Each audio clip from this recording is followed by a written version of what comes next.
Hey everyone, Ryan here, M&R Productions, and today we've gotten our first very high quality leak of a LEGO Star Wars August 1st, 2025 set, excluding the K2SO because I've already got a review up on my channel of that one, but this one was leaked by the Star Wars Kids YouTube channel, and it is the Jango Fett Slave One playset, 707 pieces for $70, again releasing on August 1st, and we're going to kind of go through this video and look at everything that this video reveals to us about the set, and there are also some things it doesn't reveal to us that we'll talk about at the very end, but first up, it shows us the Jango and young Boba basically right at the beginning of the video, and from this we can tell obviously that young Boba is going to be the same as what we saw in the UCS Jango Fett Slave 1, and the Jango Fett is not going to have arm printing, and that seems to be the only difference in the figure. I assume the head underneath will be the same, and you'll also get the hair piece to go with that, but you're just not going to be getting arm printing like you did in the $300 set. I see it both ways. It is kind of crazy how LEGO chooses what does and doesn't get arm printing or remains an exclusive variant, and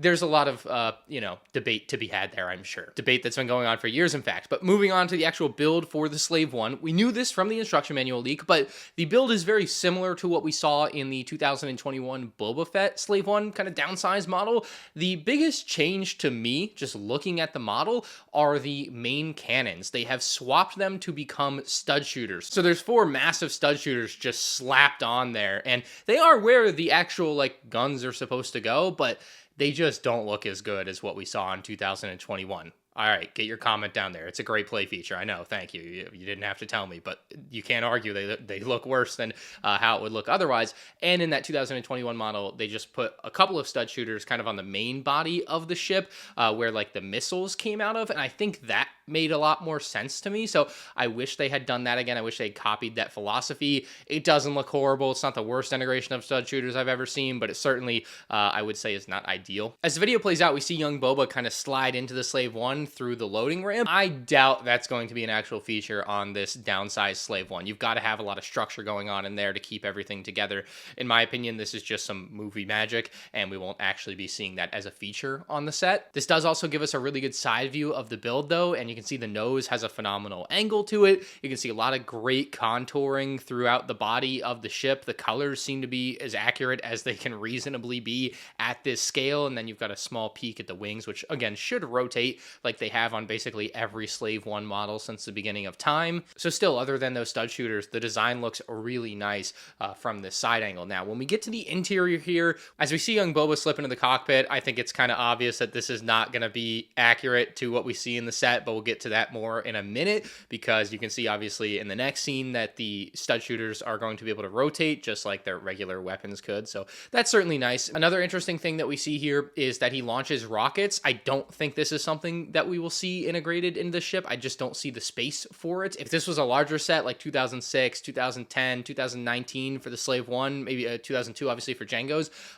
maybe. But I don't think rockets like this are going to be integrated into the set at all here. As we see the ship flying away, we get a really good look at the backside, and you can see that there's actually that little red bit. I mentioned this in my review of the UCS Slave One, and they have actually put that same little bit of detail onto the back of this smaller Jango Slave One. I mean, accuracy matters, and this shows it. This is really great attention to detail by the LEGO Star Wars designers, in my opinion. I absolutely love that. Gotta love to see it. So anyway, next we're going to get a pretty good look at something that I think people are going to wish was included here with these flying Kaminoan beasts. I don't know the name of them exactly, but you can see them through the windscreen of the cockpit, and then you can see them a little bit elsewhere. But you've got Kaminoans, just regular Tanwi, probably minifig models riding on them, and they would be really cool as an included thing in this set. I don't think they're going to be included. They weren't rumored at all, because the only rumored additional thing with this Slave One is a very similar to 2021 mechanics cart / stand 2-in-1 kind of build. So I would be very surprised to see these included. Would it be cool? Absolutely, but I would be surprised. But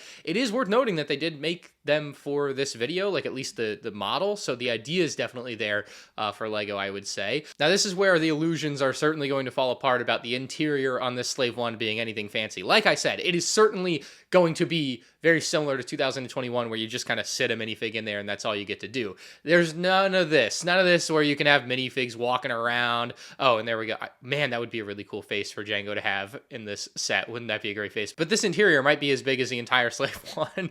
I mean, it's a huge interior, like faux interior, that they are showing in this video. It's kind of crazy. Then we finally see the Obi-Wan Starfighter come into play here, and and kind of a little, I don't know if you would call an Easter egg or by happenstance that this happened. I would imagine they did this on purpose. The Obi-Wan's Jedi Starfighter, I noticed this, set 75333. Jango Fett Slave 1 that's coming out is set 75433. So it just so happens that the last two numbers match up. And, you know, 1 in 100 chance, I guess, but like, I mean, it seems like they did it on purpose. At this point, they've left Kamino, so we're not going to be getting any look at that Llama Su minifig included, unfortunately, but we already did get a pretty decent look from that instruction manual leak, so I guess we'll take that as it comes.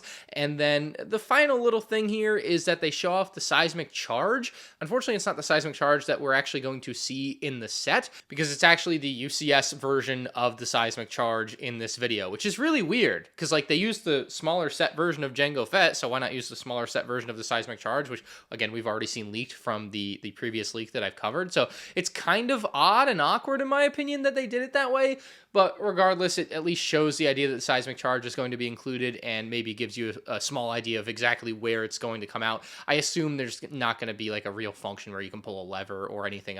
Those doors might slide open. I don't know, it's kind of hard to tell in the video. They probably do slide open, but they're on like little rails. Let me see if I can get a better look at that. It does look to me like the doors would slide open in some way, but this video could be just using something to make it look like that for the video purposes, so I'm not entirely sure there, but at least we already know the seismic charge will be included, and even though the UCS one is shown here, it doesn't mean we're not getting one, you know what I mean? We're just getting a dinkier version to match the dinkier Slave 1. So we didn't see the Kaminoan, now we know Llama Su minifig in the video, but obviously we've seen that from the instruction manual, and we just still haven't seen the maintenance cart, so that's really the only question mark left with this Jango Slave 1 for August 1st of 2025. Let me know what you think about it in the comments section below. I'm pretty happy with it. Personally, I was hoping they would do basically a color swap of 2021, and that is effectively what they have done here, except for the movement of the stud shooters, which I think makes this model look marginally worse than the last one. But yeah, let me know what you think about it in the comment section below. Leave a like if you enjoyed. You can check out LEGO Star Wars 2025 set reviews on the end screen now.